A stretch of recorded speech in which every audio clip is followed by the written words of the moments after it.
Welcome to the channel. Today's story is full of surprises and real drama. Subscribe and like to stay updated. Let's dive in. Jason is one of the toughest and most fearless people I've ever come across. He doesn't talk much, so it's up to me to share his incredible story. Let me warn you right away, you might think I'm making this up, but I promise every word is true. I pieced this story together from chats with his wife, his friends, and other folks in town. Oh, and I'm David, a journalist with the Somerville Chronicle. You might notice I didn't include Jason as a source. That's because I only got him to talk to me once, and all he said was, "My dad used to say, if you've got nothing to do, do nothing. If you've got nothing to say nothing." And that's exactly what I've done here. I have enough details, and they're wild enough that I decided to turn this into a book. It's as much about small-town life as it is about betrayal and the choices of an extraordinary man who found his own way to fight back. For fairness, I should point out that this is my interpretation. As I said, Jason doesn't talk much. My main source was the wife. She talked like a canary, mainly, I think, for my promise of a couple of $1,000. She needed that to help with her legal bills. A little sea-setting is in order at this point. At the beginning of this story, Jason and his wife lived in an isolated town of about 22,000 people with their 3 children: Chloe, 18, Lucas, 17, and Noah, 15. Jason is a mechanic. His wife works for the biggest fish in their small pond. The man is an old-fashioned bully who owns the town's biggest sedan auto showroom. Everyone knows that the town's long-serving mayor is retiring next year, and our man is the leading contender to replace him, leading because all the other declared candidates withdrew their interest, citing personal reasons. Like I said, he's an old-style bully. The town has its own newspaper that, until very recently, showed absolutely no interest in the story of Jason and his wife. What can I say? The owner of the paper drives a sedan with a certain auto showroom sticker on the back window. I, on the other hand, work for a major newspaper based in the Brookfield. I was bullied at school, so even if this wasn't a great story, I would have tried to get involved in Jason's fight against Goliath anyway. Enough dribbling on with the story. Sophia screamed into the pillow under her face as the man above her unloaded into her. She was glad of that pillow. Faking the facial expressions as well would have been a task her acting skills just weren't up to. As she struggled to breathe under Ryan's relaxed weight above her, she thought it hadn't always been like that. At the beginning of their relationship, the newness and the forbidden excitement of it all had resulted in genuine pleasure. Now, the familiarity of it all, the lack of romance, and the guilt robbed her of the sexual relief she craved. Ryan was a fair enough lover with more than adequate equipment, but an hour snatched in a seedy motel just didn't do it for her.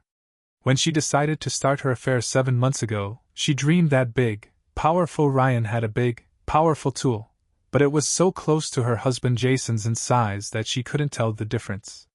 At first, the novelty of it all had made it differently exciting, but without the long romantic build-up, late 32s women crave, the sex became mechanical. That would change, she knew. Ryan was going places, and she intended to be there when he arrived there for the romantic dinners and the all-night love sessions she craved.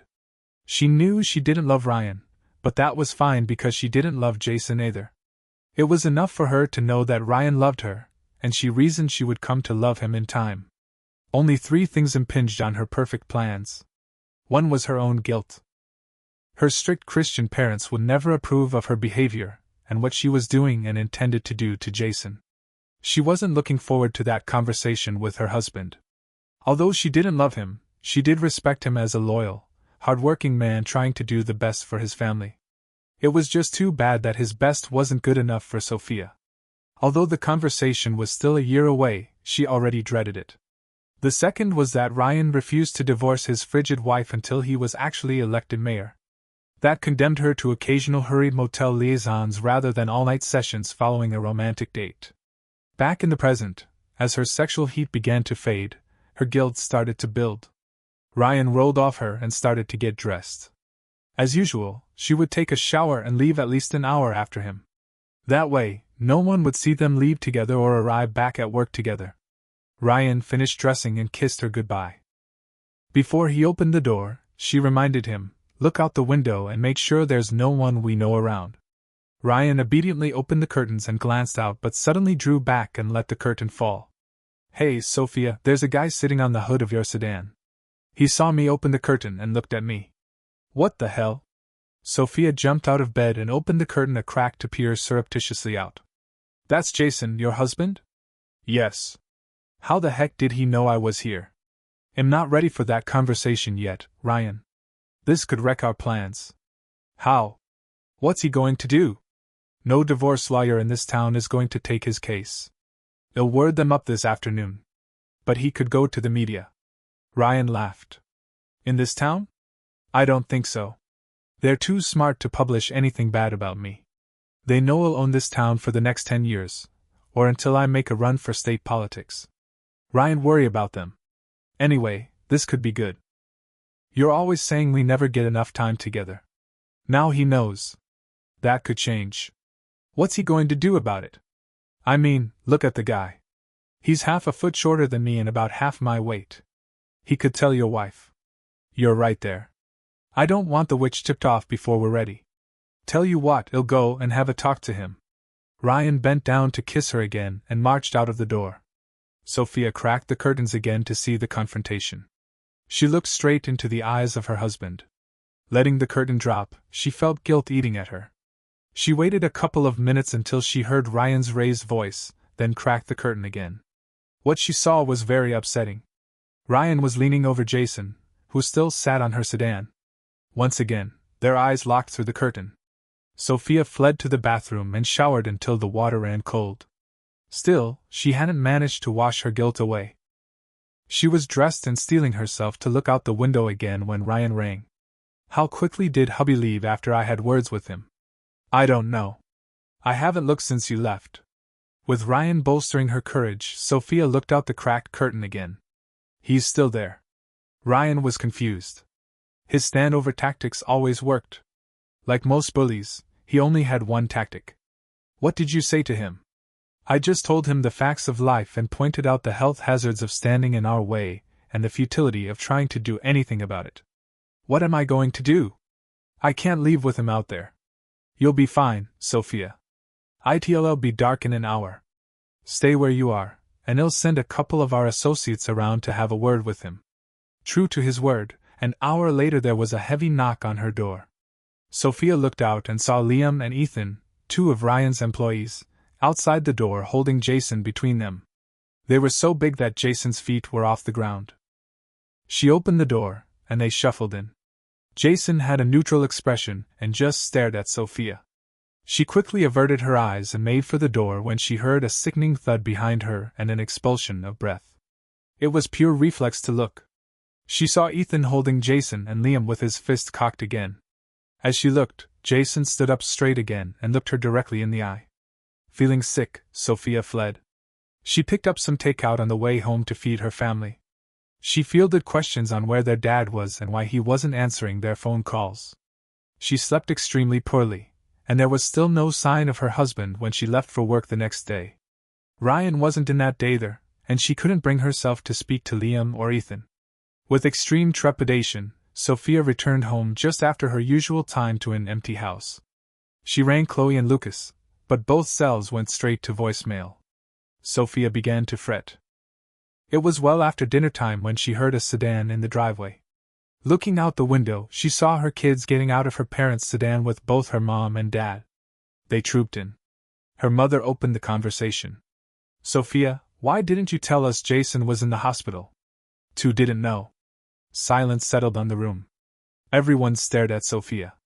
Finally, her father broke it. Maybe you didn't know, but the fact that you're not rushing over there or even curious about why he's there tells me it's no surprise to you.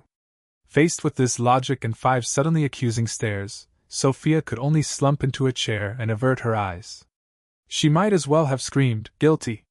After another minute's silence, she fled to her room. She heard her parents making dinner for her children. Her mother tried to get her to come out of the locked room, but Sophia couldn't face that. Eventually, when all was silent downstairs, she ventured out. The hum of her children's conversation abruptly stopped when she entered the room. "Have you all eaten dinner?" Her children just stared silently at her. Finally, Chloe broke it. "Mom, you know how Daddy got hurt, don't you? I had no idea he was in the hospital." Silence returned as everyone, except maybe little Noah, accepted that the lack of a denial was as good as an admission. This time, it was broken by Noah's sobs. Sophia hurried over and wrapped her arms around him. "What's wrong, sweetie? It hurt me to see Daddy hurt so much. He's got broken ribs, a broken nose, and 2 black eyes." Sophia recoiled in horror at what Shed not prevented. Lucas filled the ensuing silence. "Why did you hurt Daddy, Mom? What did he do to you?" Sophia's answer was pure reflex. "He didn't do anything to me." Too slowly, she realized that, once again, Shed failed to deny being the one that hurt Jason. In her own mind, she blamed herself. She shepherded the children to bed and basically drank herself unconscious. The next day, Ryan refused to discuss Jason at work but offered to discuss it at their usual motel later. Frustrated, Sophia agreed. As soon as she got there, he tried to fondle her, but she snapped at him until he stopped. He just shrugged his shoulders when she asked him what instructions had given his 2 thugs. When she described Jason's injuries, Ryan showed no interest or empathy at all. She stormed out and arrived back at the office 2 minutes before him. The tension between them for the rest of the day was obvious to everyone within 100 yards. That night she didn't fret when her children weren't home before her again. Her parents dropped them off, but as soon as they smelled dinner cooking, they left without a word.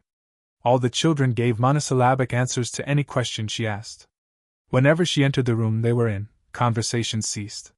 The next day, things were still frosty at work and very uncomfortable at her empty home. That night, she just sat at the kitchen table and pondered how to break the impasse with her children. She was so deep in thought that she hardly registered her children returning, and when no dinner was present, Chloe and Lucas prepared a meal around her. She only snapped out of it when Chloe noisily put a plate in front of her. She ate alone in the kitchen while the children ate in front of the TV. She just couldn't handle those accusing stares. She shuddered to think what Jason was filling their heads with. After another cold day at work, she returned home to a bustling house. Her mother greeted her at the door. "Are you going to feed your children today?" "Of course, Mother." "Good." Her mother interrupted and left the house. Sophia turned to see Noah carrying a plate of cheese and biscuits up the stairs. "Hey, no food upstairs, you know that." "Daddy's hungry," Noah threw over his shoulder as he kept on up the stairs. That's how Sophia discovered Jason was home. She busied herself making dinner, occasionally glancing at the stairs. It was only 13 steps, but it was a psychological chasm. At any one time, 1 or 2 of the children were upstairs. Chloe took Jason's food up. As they sat at the dining table, Noah innocently asked, "If Daddy didn't do anything to you, why did you hurt him? Why won't you talk to him?" Sophia had no answer to that. When Chloe started to explain the concept of guilt to Noah, she fled, leaving a half-eaten dinner. Sophia walked for several hours. When she returned, all the kids were in bed. She needed stuff from the master bedroom and bathroom, so she snuck upstairs and peered in the open door. Jason appeared to be asleep on his side, facing the doorway. The sight of his swollen face with white strips holding his nose in place bypassed everything and went straight to her conscience. The sound of ragged breathing just about killed her. Sophia gathered her necessities as quietly as possible and went to put them in the spare room directly across the hall.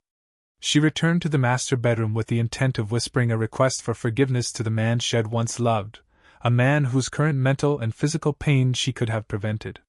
As she knelt down next to the bed, she saw his eyes were open and staring at her. She fled again that night and again couldn't sleep. Through 2 walls and a corridor, she felt Jason's eyes boring into her. When her relationship with Ryan first turned serious, she knew conflict with Jason was inevitable. She'd gone over and over in her head what she would say to Jason. Now that it had turned from an academic exercise to reality, it hit harder than Shed ever imagined. Sophia forced Ryan to talk to her the next morning and tried to get him to advance his plans to divorce his wife. He was adamant that until after the election, there would be no divorce and no admitting to an affair. If she wanted to divorce her husband now, it was up to her.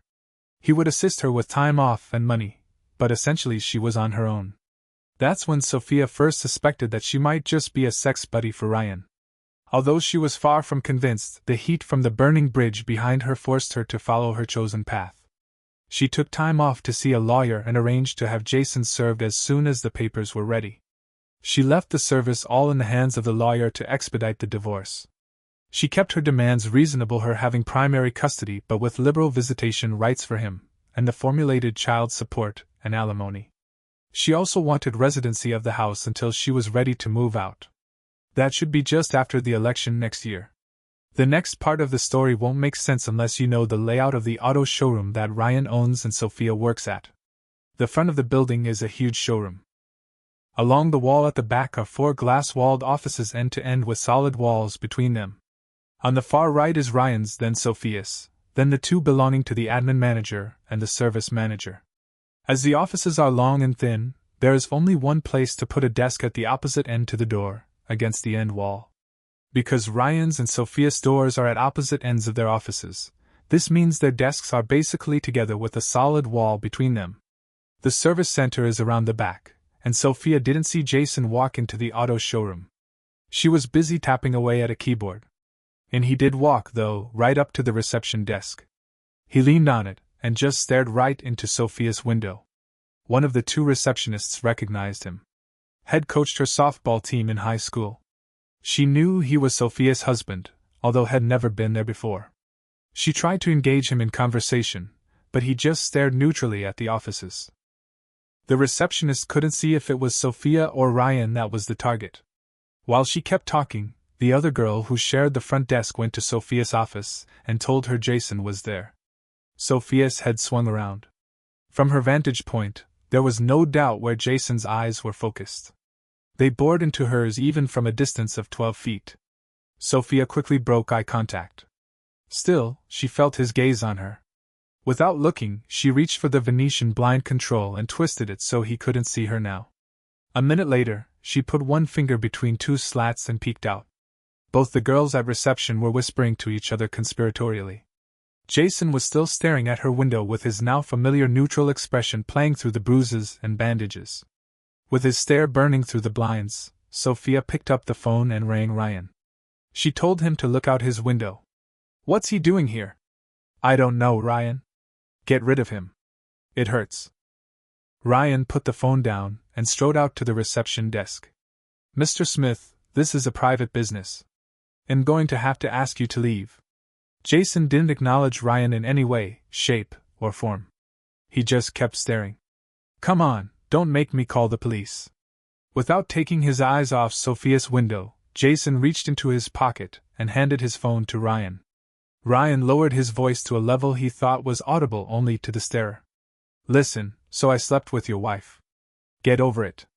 The trouble was, Ryan had no idea of the power of his own voice.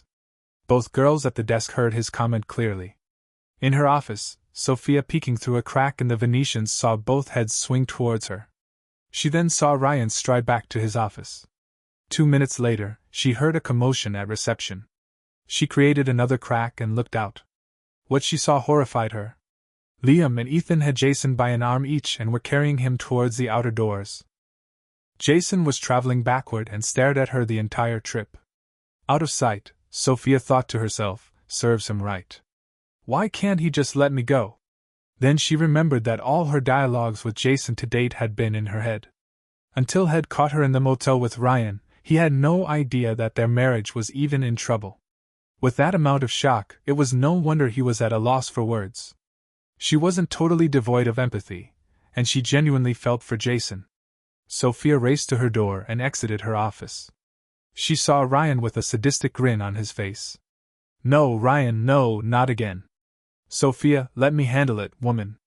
With this statement, Ryan gestured with his head for Sophia to return to her office. She opened the blinds again and stewed. Ryan canceled his afternoon appointments, and just stayed in his office. Sophia noted that there was a constant stream of employees hitting reception, and many small clusters formed and dispersed. She distracted herself from wondering what that was all about. At 1 p.m., 2 policemen arrived and spoke to the receptionists. Ryan must have seen them. They were invited to his office.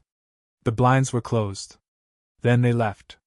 Sophia was dreading going home, so before she left, she asked if she could move into the motel unit the company rented permanently, the same unit she and Ryan used. She snuck home before the kids got back from school and packed a suitcase. Then she sent a text to Jason and Chloe's phone saying she wouldn't be home. At the end of the day, Ryan helped her unpack in the unit. Desperate for distraction, she allowed him to have sex with her. At 6:32 p.m., her mother rang. Before she answered, Sophia thought, typical of Jason to use her own family against her. Where the hell are you, Sophia? Why aren't you home to feed your kids? I'm not coming home tonight. Jason can look after them. Jason is in the hospital again. He'll be there for at least a week this time. What? He'll be home as quick as I can. Sophia pushed Ryan off. What did you do to him this time?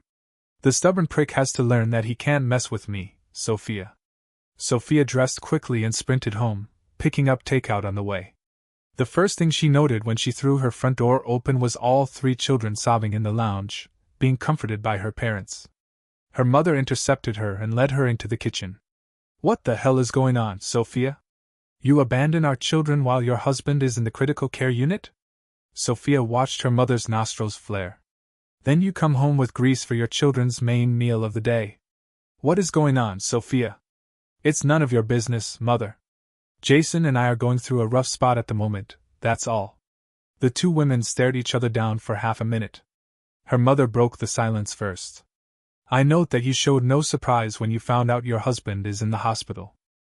That tells me that what the children say is true. You did have something to do with Jason ending up in the critical care unit. No, Mom, I had no idea Jason was in the hospital again. Silence settled over the conversation again. Again, it was broken by Sophia's mother. Well, what? Aren't you a little curious what your boyfriend did to your husband this time? What boyfriend? Come on, Sophia, you reek of sex. Sophia looked at the floor and remained silent. Well, seeing as how you were so interested, I'll tell you. This time, the doctors are fairly certain he has a fractured cheekbone, and possibly a fractured skull as well. They are sure that one of the ribs that were broken last time was pushed into his chest this time and punctured a lung. The ambulance driver told me they picked him up from an alley near your work. Tell me, Sophia, what did the poor guy do to you to deserve this treatment? Sophia couldn't answer. She was too busy sobbing. Her mother sat in silence until Sophia ran upstairs to her bedroom. She noticed there was blood on the sheets of the bed she hadn't slept in for 4 days. She screamed her hurt into the pillow. She had no idea how long she stayed there, but finally, there was a soft knock at the door. It was her mother. I have to take Dad home. All this stress is causing his blood pressure problems to come back. He almost fainted when he stood up just now. Okay, Mom, they'll see you out. By the time Sophia got downstairs, her father was walking out the front door. He turned to give her a withering look but didn't say anything. While she was saying goodbye, the children slipped off to bed. Sophia sat and tried to think of a way out of this train wreck. The only way she could see was forward. Breakfast the next day was silent. When she got to work, Sophia discovered Ryan would be gone for the day. She desperately needed reassurance that at least the future side of her plan was on track, so she texted Ryan and begged him to meet her at the motel that evening. She then texted her mother and asked her to meet the kids after school and look after their dinner, as she had things to do. The reply was, yes, good idea. Ryan met her after work and reassured her their plan was right on track. The police couldn't connect either of them to Jason's 2 beatings. He didn't bring up the subject of her husband's second assault. Sure, Ryan had arranged it, but she could have stopped it simply by running after them as her husband was carried out the door. She allowed Ryan to make love to her until after 9 p.m. Then Sophia showered and went home. Although it was almost 12 when she arrived, all 3 children were awake and looking at her expectantly. Why aren't you guys in bed? Her mother replied on their behalf, I let them stay up until you got home. They're keen to know how their father is. 3 don't know. What? Didn't you go and see him tonight? Sophia's silence answered for her. So, what did you do? Surely not. Tell me you didn't get me to cover you here while you went to see your lover while Jason is in the hospital. I never told you I was going to the hospital. Her mother swung around, grabbed her coat, and headed for the door. With one hand on the handle, she threw over her shoulder, You disgust me. I'm ashamed to call you my daughter. Ryan asked me to look after your children again unless it's so you can go to your husband and beg his forgiveness. Sophia thought she was learning to cope with 3 hours of broken sleep at night. Like I said, I never got to know Jason, but from how other people describe him, he maybe would have forgiven Sophia up to this point if she had just abandoned her plans. She didn't. From what she told me later, she thought she caused so much pain at that point that backing out would have made it all pointless. When Sophia's mother rang her at work the next day, she thought it might be to apologize. It wasn't. Sophia, how could you be that heartless? What are you talking about, Mom? Your husband finally gets out of the critical care unit, and what does he get? A visit from his loving wife? No, he gets an ugly process server and divorce papers. Who are you, Sophia? What have you done with my daughter? In her pain, Sophia had totally forgotten that her divorce process was on autopilot. The lawyer had obviously followed her instructions and had Jason served as soon as the papers were ready. As a reflex, she tried to remove the immediate thorn in her side. Mom, can you look after the kids tonight so I can go and see Jason? No, I bloody can't, Sophia. Your father is in the same hospital as your husband. He had a heart attack today. They're going to put in stents tomorrow. Goodbye, Sophia. Sophia rushed home early to be there when the children got off the school bus. The bus arrived devoid of 3 familiar faces. Again, calls to 2 of their phones went straight to voicemail. 2 hours later, she got a text to pick them up at the hospital. They'd all walked there after school. On the way home, she scolded them for making her worry. They all just remained silent and stared out the sedan window. It was shortly after this that I became aware of the tragic story of Sophia, Jason, and Ryan. I was sitting in my office wondering where my next story was going to come from. The world was going through an unusually quiet, peaceful period, and news was hard to find. My phone rang. It was an old mate I'd gone to journalism school with, Logan Johnson. He was good at what he did but tended to shun the bigger organizations to concentrate on small-town issues where he could make a difference. Had been in the regional center where our story occurred for about a year. The doctors and nurses at the hospital where Jason was being treated were so appalled by his wife's behavior that they contacted Logan. With his normal talent, Logan quickly spoke to several people from the auto showroom and found out about Sophia and Ryan's affair in addition to the 2 beatings Jason had suffered. No one came out and directly said it, but the fact that Jason was seen by 3 witnesses being carried out of the auto showroom by 2 known associates of Ryan led to its own conclusion. Logan tried to talk to Jason, but he refused to speak. He then contacted the police to see where their investigation was at, only to be told there was no active investigation on the matter. He submitted the story to his editor, and had the pleasure of seeing it torn up in his face. No negative stories would be published about Ryan in that town. He immediately resigned and sent the story to me. I saw my editor, and Logan received an offer from my paper. The next week, I cleared my desk and left for an assignment in Hicksville 2 days later. From what Sophia told me, the next week was a very uncomfortable one for her. Her children treated her like a leper, and her social life was curtailed by not having her mother available to look after the children. She picked them up from the hospital every night.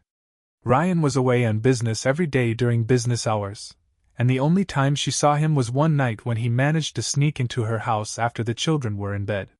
That was the first time they spent the whole night together. She certainly craved the company.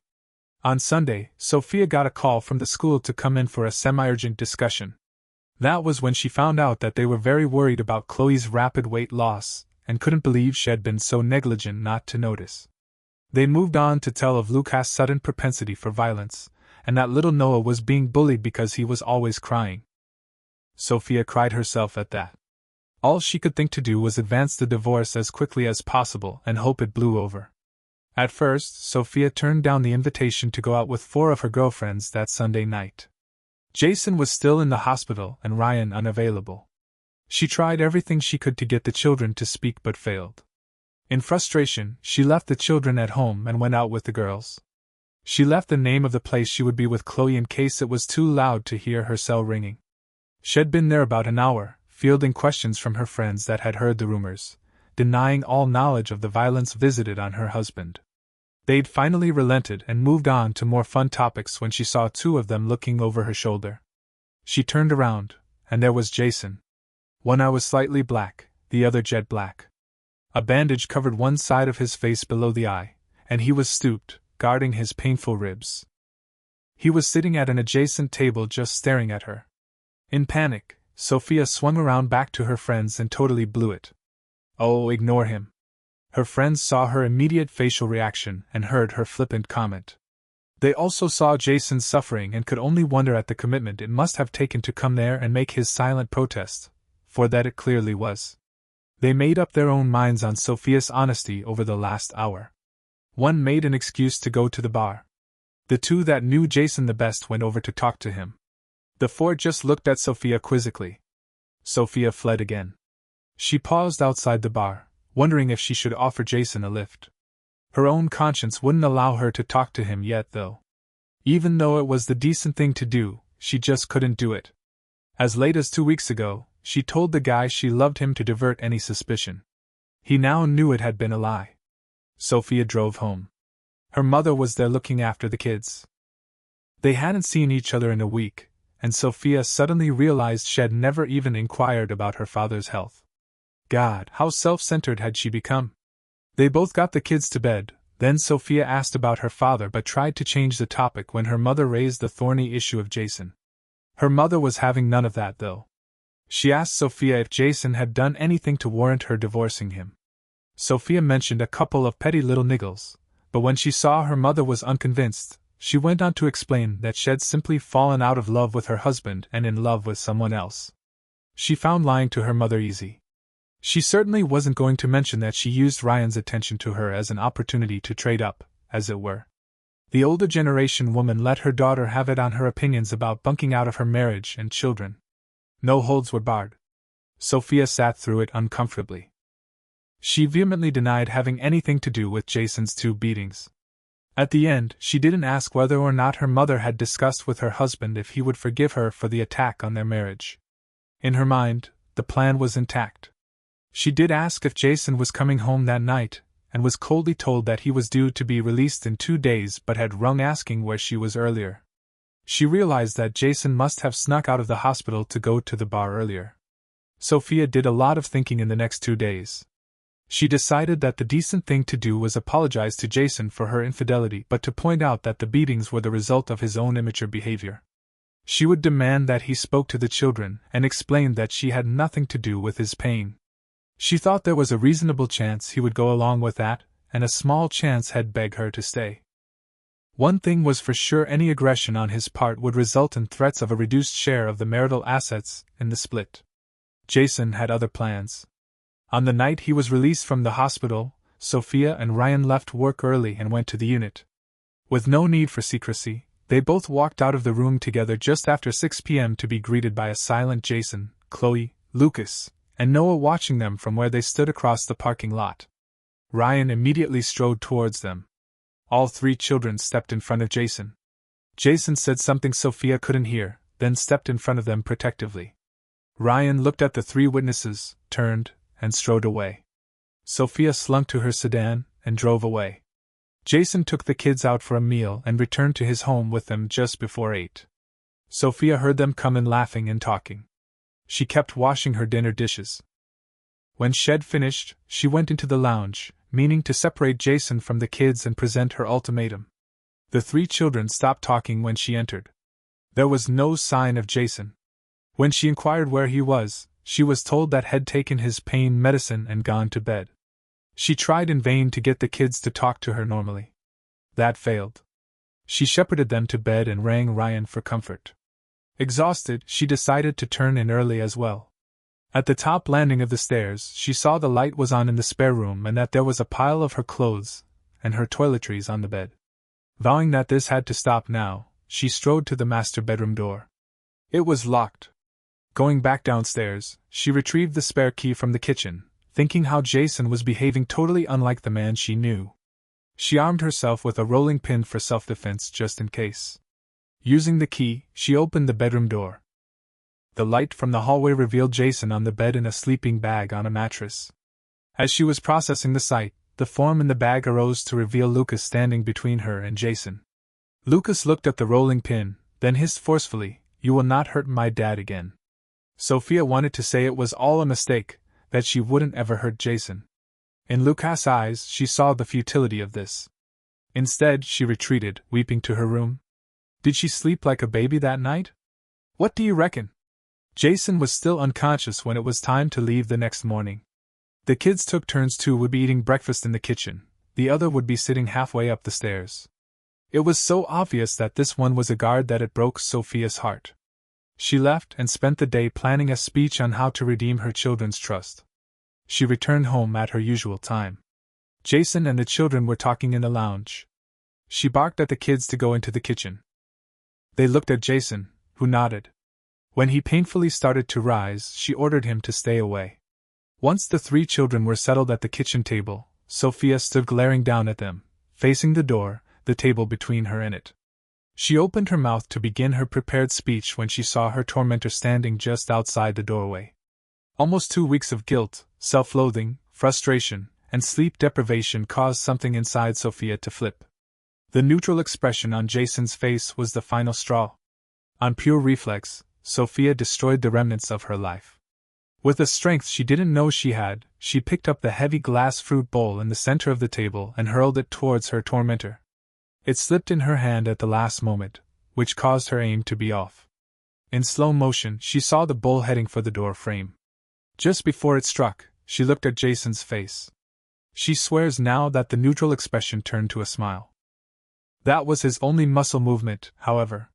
As the heavy bowl hit the frame, it broke into 2 pieces. One piece smashed harmlessly against the frame, not so the other piece. It deflected about 30 degrees and hit the undamaged side of Jason's face. Still in slow motion, Sophia watched in horror as bright crimson blood sprayed out of a deep cut before her husband sank slowly to his knees, then fell onto his side. Like a sick film projector, life sped up again. The children, initially stunned to silence, started shouting concurrently. Lucas reacted first. He jumped up and protectively stood over his father. Seeing the blood still pulsing from Jason's face, Sophia instinctively grabbed a hand towel and rolled it up while striding to her recumbent husband. She intended to use it to staunch the blood. Lucas raised his hands to ward her off, but she determinedly pushed him backward. He fell hard.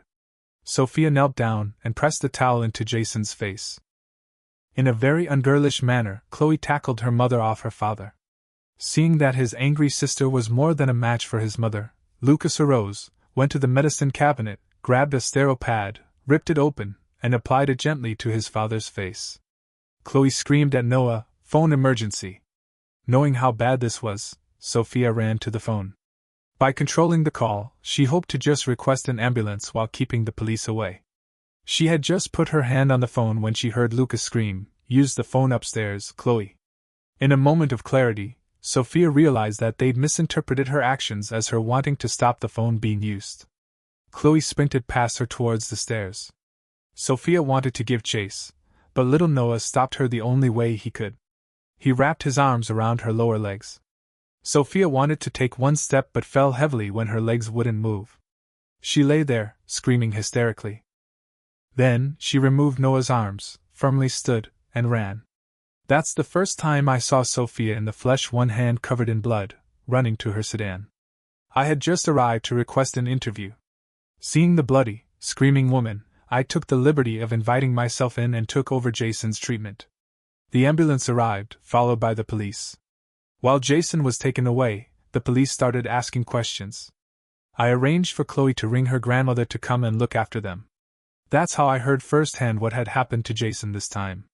As the children recounted how their mother had attacked their father, then allegedly tried to smother him, and stop them from calling an ambulance, I'd interviewed enough people by now to suspect that the local police might be a little less than zealous in protecting Jason's interests. So, I rang a contact in the state police, and within 3 hours, 2 flying squad members turned up. The flying squad are a group of police that move from town to town, accepting that the local force can sometimes go a little native. The flying squad come into a town, blitz the local bad drivers for a few days, then move on. I stayed long enough to see the children giving their statements all over again, then took Chloe and Lucas to see their dad. That's when I got my only words ever from him. I took them home and bowed out. Unbeknownst to me at the time, Sophia fled to Ryan's house. She was greeted at the door by his wife, Olivia. Ryan, thinking quickly, explained to his wife that Sophia was an employee of his with an abusive husband. The Jenner's woman offered her house as a refuge for the night. Sophia was too distraught to go to work the next day, but Ryan did, leaving the women alone. Just after lunchtime, Olivia was in the kitchen but ran into the lounge when she heard a scream and a crash. Sophia was lying on the floor in a dead faint. Looking around to see what may have caused it, Olivia eventually looked out the window. There was a man whose face was almost entirely covered in bandages standing outside their fence, staring at the house. Olivia waited for Sophia to start coming around, then asked what was happening. Through Sophia's incoherent mumbling, Olivia caught the word husband. She called the police to remove the abusive man, then called Ryan. Ryan got there first and strode into the house, ignoring Jason to start damage control. The police arrived and recognized Jason. One came to the door and asked Olivia if it was her. Olivia innocently said yes. To her amusement, Sophia was arrested. To avoid answering difficult questions from his wife, Ryan left to organize a lawyer for Sophia. He had to keep a lid on this whole mess. He went back home very soon afterward when Olivia rang to say the creepy man was still staring at their house. On the way home, he hatched a plan, one that involved waiting for darkness. He kept Olivia entertained all afternoon. I was at the police station after learning of the morning's drama over the police radio, trying to get details of what Sophia would be charged with. They weren't very talkative. I then spent a couple of hours trying to locate Jason with no luck there either. Finally, I went back to the motel and started to type up the story while eavesdropping on the police radio channel. That's how I located Jason just after dark. Ryan must have rung the police to move Jason on. I heard them being dispatched to Ryan's residence. I jumped in my sedan and got there just as the police were watching Jason get in his sedan and drive off. This guy seemed to attract trouble, so I decided to follow him. I was within sight of his house when he pulled into his driveway and painfully climbed out. I saw two shadows detach themselves from trees and close in behind him. One raised an arm and hit Jason on the back of the head with something. I didn't wait any longer but gunned the engine and bathed the scene with my headlights. I snapped a couple of photos with my ever-present camera. Two large men ran off up the street, leaving a motionless Jason behind. I called the ambulance and police again and waited for poor old Jason to be carted off to the hospital for the fourth time in 2 weeks. I suspected that Jason wouldn't be able to survive many more episodes like this. What I'd witnessed wasn't the prelude to a beating but something much more serious. I gave a statement to the flying squad police and handed over my photographs. Jason spent another night in the hospital while being checked out for yet another concussion. I was in court the next day when the judge arraigned Sophia for assault occasioning grievous bodily harm. The police let it be known that attempted murder might be added later. Ryan posted her bail, gave her a wad of cash, and took her to their motel unit. He suggested she throw her phone away as there was a fair chance that was how Jason was tracking her. He also requested that apart from at work, she stay the hell away from him. With an out-of-town reporter sniffing around, well, he just didn't need the bad publicity. Sophia was shocked. Ryan was all she had left from her old life and the cause of it all going to pieces. She asked how he could treat her so badly if he loved her. Ryan couldn't help the look of contempt that suffused his face. In that instant, Sophia realized that far from loving her, she'd just been a bit of fun for him on the side, a bit of fun that was now a big liability. To confirm this, Ryan told her rather coldly what her life would be like if she tried to make waves for him. Then he left. He had an urgent job to do. His hired hands weren't answering their phones. Sophia stewed on the train wreck that her life had become and the fact she'd lost absolutely everything. She didn't even have a medicine cabinet full of pills or a bath to slit her wrists in. She was cheered up somewhat 2 days later when Ryan was arrested. My photographs of the night of Jason's final assault led to his thugs being apprehended very quickly. To save their own skin, they rolled over on Ryan immediately. Now, his power and influence worked against him, and he was denied bail. When my article was published in the weekly magazine that weekend, his wife left him quicker than a rat on the Titanic. The auto showroom survived, however, and Sophia continued her lonely existence until her trial. She brokered an uneasy deal with her mother to get her stuff from her old house, but never saw Jason or her children again. Sophia was honest when the police, tipped off by my article, questioned her about Jason's first 2 beatings, thinking they had nothing to do with her. That led to her being charged with 2 counts of failure to report a crime and as an accessory to assault. Jason was granted interim custody of their 3 children. He was torn about pressing charges on Sophia's direct assault of him. His mind was finally made up by child services. One particularly militant local officer took Sophia's side and started proceedings to get custody granted to her. This was despite the wishes of all 3 children. Jason, realizing that himself having custody was in the best interests of the kids, went ahead and pressed charges on the grounds of maximizing the chances of the correct result being forthcoming. When the child support worker persisted, Jason took to sitting outside her house, staring at it. Although the police moved him on, it had the desired result. Soon, neighbors reported loud arguments coming from the house. Her husband was heard to scream, "Let me get this straight, the witch ambushes the guy, screws around on him, sits back and does nothing when he's put in the hospital twice, then tries to kill him in front of the kids, and you still take her side?" An hour after this exchange, the government worker was seen lugging suitcases to her sedan. The case was dropped. Sophia still hadn't worked up the courage to end it all when the circuit court came to town. With the evidence so overwhelming, all 4 parties pled guilty. Liam and Ethan got 3 years, Sophia got 4, and Ryan 8. No one was there to see Sophia taken from the dock down the special stairs to the holding cells. It wasn't until this point that the full reality hit her. She wrote a long letter to her children, apologizing for what she'd done to their family. She wrote another to Jason. It contained no apologies, things were way too bad for that, but did beg him to look after the children. Jason became somewhat of a local celebrity, and had no shortage of attention from the local available ladies.